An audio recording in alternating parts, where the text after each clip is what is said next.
Hey guys, welcome back. I hope you're having an amazing day. Let's get right into the stories. The first story is titled, Am I the a-hole for refusing to lie to my niece about why she is not allowed to come skiing with me? I have a brother, Hugo. When Hugo was 19, he got his then girlfriend, Amy, pregnant. They had their daughter, Ashley, who's now 11, and later got married and had a baby boy who's 4. Over the years, I've become close to Ashley. When I'm home, I live abroad. I take her out to shows, shopping, horse riding, etc. We also keep in contact via text. She's bright and thoughtful, just a pleasure to have around. Amy has never liked me, but has mostly put this aside for Ashley. Me and my boyfriend are visiting my family for Christmas and then leaving to go skiing. We arranged for Ashley to come skiing and stay with us for New Year's. Amy wasn't keen on this idea, but relented because Ashley was excited to learn how to ski, as all her school friends do. I took my boyfriend's hire car to pick Ashley up from school on Friday, and she was excited because it's a sports car, and I let her friends sit in it and take pictures. At dinner, she asked if I would drive her too and chaperone her and her friends going ice skating on Tuesday in town. Hugo said I probably didn't want to look after a bunch of kids, and Amy had already planned to chaperone.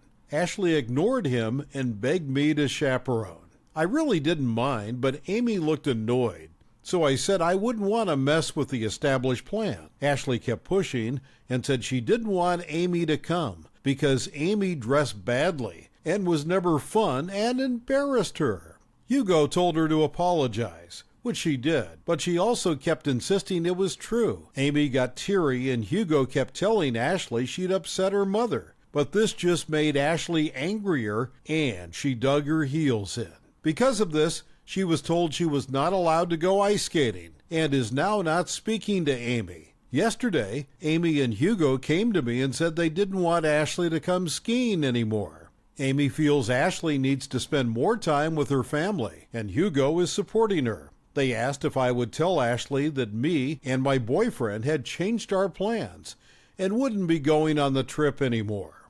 I asked why, and they said if they told Ashley the truth, that she would blame Amy and that would defeat the point of her trying to build a bridge with Ashley. I said I understand that, but I didn't feel right lying to Ashley, and if her parents had made the decision, they need to deal with the consequences, not push it on to me. Amy said if I cared about Ashley, I would realize it's best for me to fall on my sword rather than alienate her further from her mother. I said no again, but Hugo said we should all take until Wednesday to think about it. Ashley is still being very standoffish to her mother, and I know if she finds out her mother canceled the ski trip, it will get worse. So now I'm wondering if I should go along with Amy's plan. I just want what's best for Ashley. Am I the a-hole? Comment said, not the a-hole. Amy and Hugo need to confront Ashley about how she treats her mother, and they should not ask you to lie. Ashley not going on the ski trip should be presented for what it actually is, a punishment, not a means of bridge building. Another comment said, not the a-hole, and not only will Ashley prefer knowing the truth, but she will also feel as though she can trust you because you are refusing to lie to her. Also, Amy trying to guilt you into lying by pulling the if you actually care about Ashley rhetoric is such an a-hole move. The next story is titled, Am I the a-hole for refusing to give my sister any of my grandpa's inheritance? I was recently bestowed an inheritance of close to $50,000 by my late grandfather. The reason I received the inheritance according to the will is because I was the only person in his life who would make a point of visiting him at his old age home. His wife and friends were all long deceased, and my parents live in a different country than him.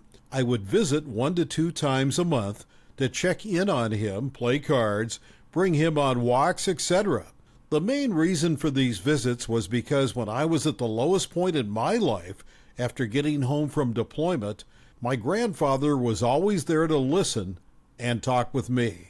We were both combat veterans, so he understood me on a level other people couldn't. Here is where the problem lies. My grandfather held a lot of extreme viewpoints that I do not agree with. More specifically, against the LGBTQ plus community.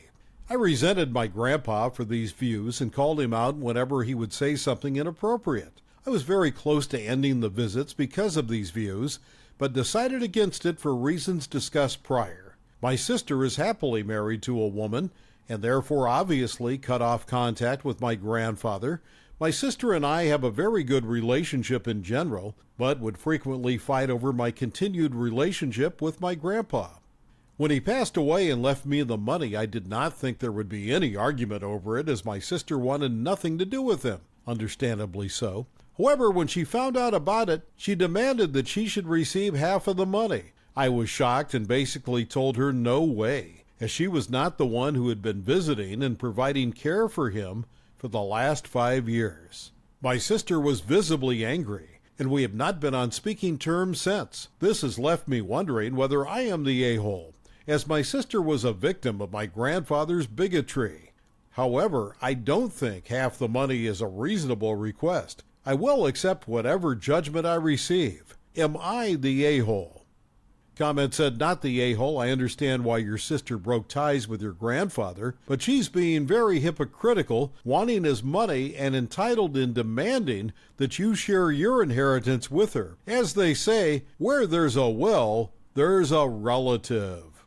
Another comment said, on the other hand, it was your grandfather's decision, and you can honor it. On the other side, if you uphold his cutting off your sister, you are upholding the same bigotry he supported that drove her away. Self-respect says, that's inappropriate, as you say. Honestly, I would share at least a fifth quarter with her. It's not completely a-hole territory, but you will probably lose a relationship with your sister if you share nothing. Is that a consequence you're okay with? The next story is titled, Am I the a-hole for going off on my ex's girlfriend, for taking my daughter out of state to visit her family and saying I no longer want her around my daughter? I'm a 28-year-old female, have a 7-year-old daughter with my ex-husband Liam, who's 44. Liam has been dating a woman, Ellen, 33 years old, for 6 months. She has already moved in with him and has been trying to take on the role as the second mom. Not stepmom, second mom. She insists my daughter calls her mom when they are together, which my daughter is uncomfortable with. Ellen usually is the one who drops my daughter off, as Liam works 2 jobs. I don't like that Ellen is the one that drops my daughter off, because if I need to speak to Liam about something pertaining to our daughter, then she always has to give her input. Medically, school, having extra time together on either side, etc. I've let both Ellen and Liam know that she doesn't have any input on what goes on with our daughter, but they both brushed it off. The issue happened last Friday when we were doing our switch-off, and I went to our spot we usually meet to pick up our daughter.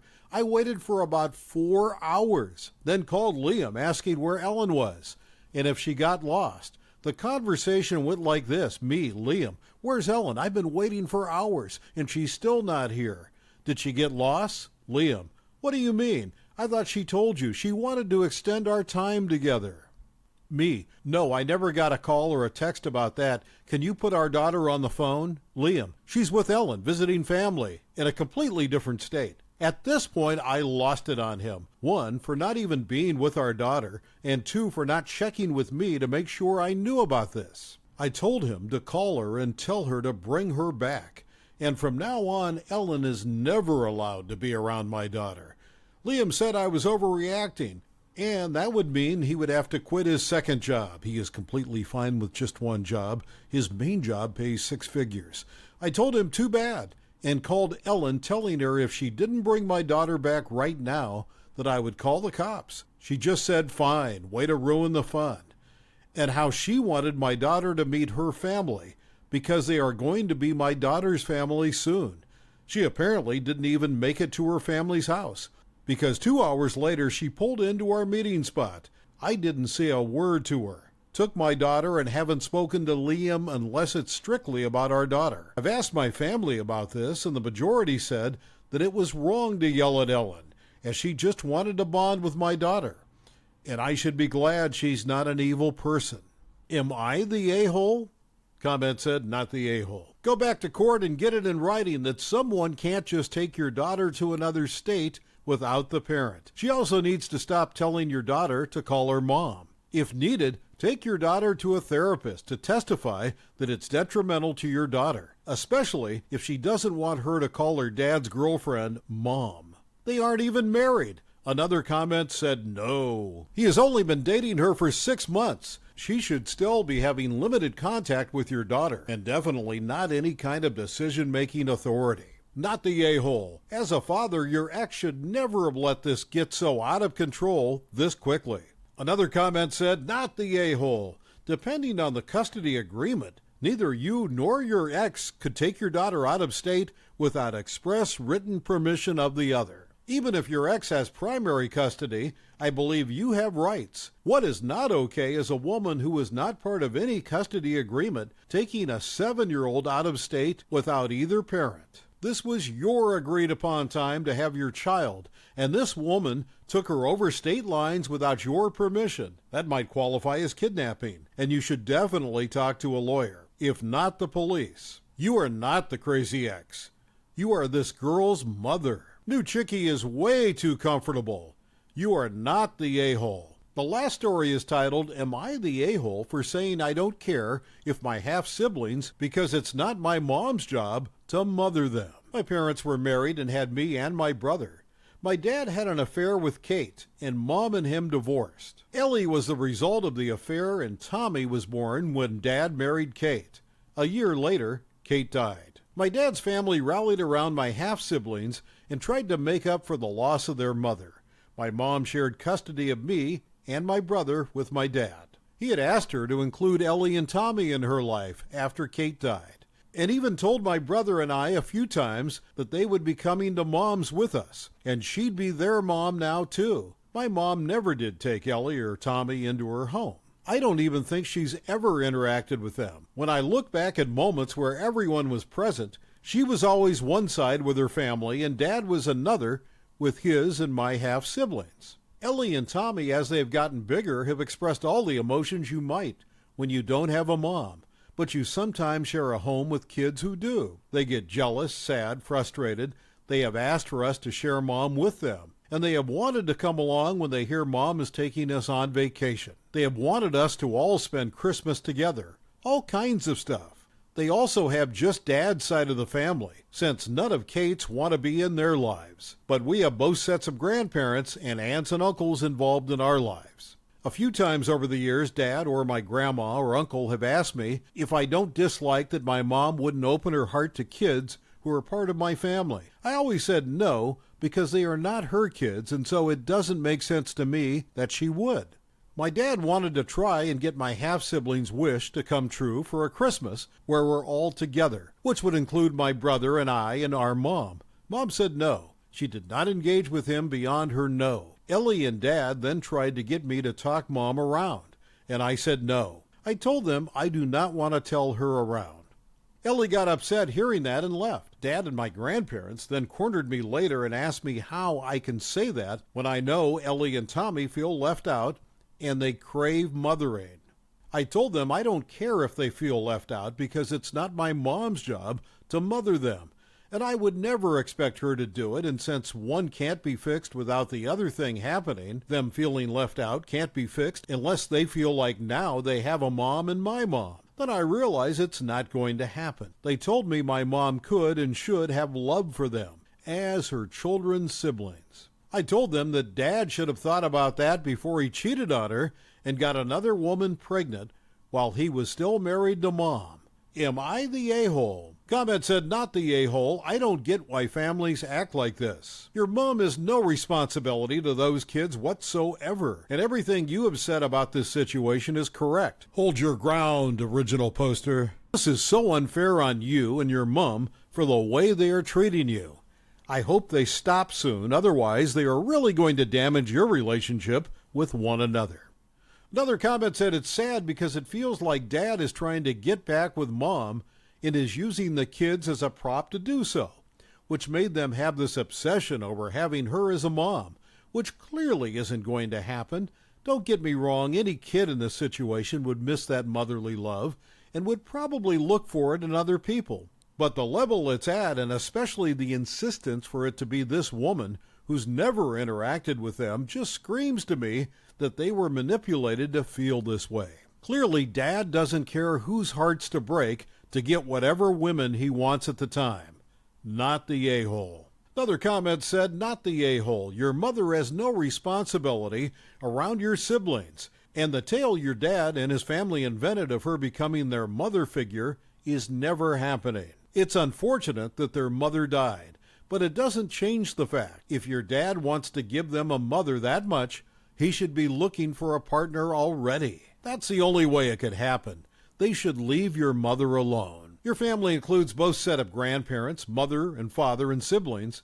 Their family included one set of grandparents, father and siblings, including you. Your siblings sure have it rough since their mother is gone and her family isn't involved. But had your dad insisted on the family that they actually have instead of forcing your mother in a role she's not interested in, they probably would have accepted the situation better.